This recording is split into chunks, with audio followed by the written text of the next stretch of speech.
Mana janjinya kok tidak dikerjakan? Kita baru sebulan, saya bilang. Dilakukan efisiensi, misalnya perjalanan dinas, pegawai itu kita potong 50%. Jadi ketika saya kampanye keliling, banyak jalan-jalan yang rusak dan itu menjadi catatan kami.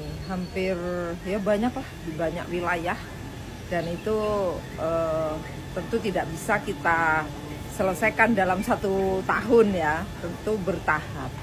Dan ini yang kita prioritaskan. Sebenarnya APBD tahun ini saya dan Mas Wabub tidak ikut nyusun karena kami dilantiknya bulan Februari tahun 2025, APBD-nya udah jadi. Tapi setelah saya cek jalan-jalan yang rusak itu belum teranggarkan. Akhirnya kami lakukan efisiensi, misalnya perjalanan dinas, pegawai itu kita potong 50%, kemudian ATK, kemudian ya yang lain lah, efisiensi lah. Soal kebutuhan kantor kita efisiensi, sementara lah kita efisiensi. Untuk uangnya kita bangunkan jalan-jalan yang tadi saya kunjungi. Kurang lebih 20 miliar lah hasil efisiensi. Jadi saya itu paling nggak tega ya ketika melihat warga itu sambat, kemudian soal jalan itu kan akses ekonomi, akses pendidikan, akses kesehatan. Saya paham ketika jalan rusak, kita aja juga sakit perut kalau lewat jalan yang rusak. Maka tadi ketika warga kemudian menangis,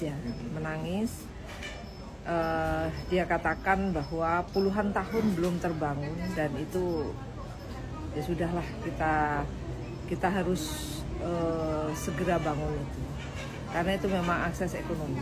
Ya kasihan karena jalannya memang benar-benar rusak parah. Oke, Bunda. Dan ini menjadi harapan masyarakat. Iya, Bunda, untuk sambatbunda.id itu apakah sudah berjalan dengan semestinya atau tidak, Bunda? Sudah berjalan sambil kita sempurnakan, dan yang paling banyak adalah keluhan soal jalan. Ya, seperti misalnya di TikTok kita lihat ada siapa namanya itu nggak tahu, padahal itu sudah menjadi perencanaan kami, tapi mereka nagih-nagih begitu. Mana janjinya kok tidak dikerjakan? Kita baru sebulan, saya bilang. Kita baru sebulan dilantik. Bikin jalan itu nggak semudah itu. Jadi harus perencanaan dulu, kemudian melalui proses lelang. Ini aja setelah pergeseran anggaran, setelah efisiensi anggaran para dinas, kita dapat uang, kita rencanakan di tahun ini, dan itu pun mungkin bisa dibangunnya akhir Juni atau awal Juli begitu, karena harus ada proses lelang dan mekanisme yang lain yang harus kita taati. Jadi saya minta masyarakat bersabar, jangan melihat mana janjinya, janji-janji palsu, baru juga sebulan begitu. Oke? Iya, siap. Terima kasih, Bunda.